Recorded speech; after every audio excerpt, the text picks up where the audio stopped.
Beautiful shots of Ukraine's famously rich soil and the plants that grow from it. These stunning views of the Eastern European countryside are thanks to drones. But they don't just paint a pretty picture. They can help farmers perfect their craft. It can create a map of what's happening below the surface, highlighting areas that need more nutrients as well as those that don't, which could help save money on fertilizers without harming total production. A drone allows you to create a map where it sees, for example, a need for nitrogen, where you need to create a 100% conditional rate, where you need 20 or you need 30%.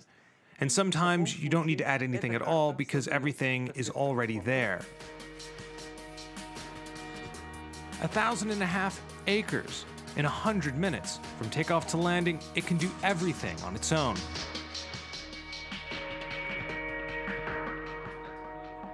Valery has helped parts of the agricultural sector get acquainted with the technology. He's the co-founder of Ukraine's largest drone producer, and it all started in his home 4 years ago. The first drone that I made myself, I made it in the kitchen. We spent a year of our time not making any money, a year of our time just investing it in order to learn. A lot of the drones buzzing around Ukraine and Europe were made in Kiev, in this workshop. Specialists work for 2 weeks to create one device. They need to program, assemble, and test the drone. Most of the components are bought from abroad.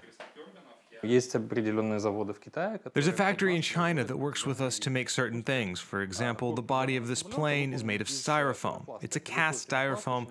It's very durable and repairable. The engines, servo motors, and others are foreign components, but more and more are moving to Ukrainian developers.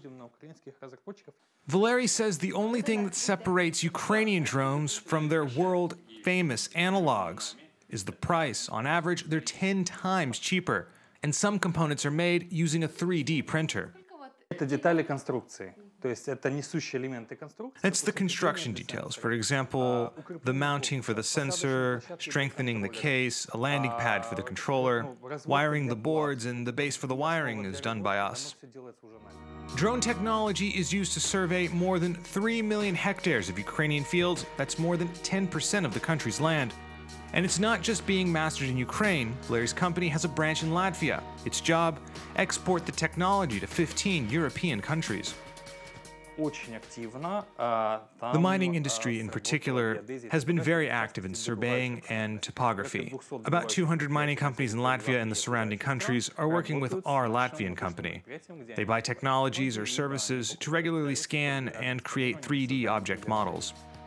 Private investors from the UK, Poland, and Moldova have expressed interest in the Ukrainian-developed technology. Thanks to Ukrainian ingenuity and European investment, the company is already worth nearly $5 million.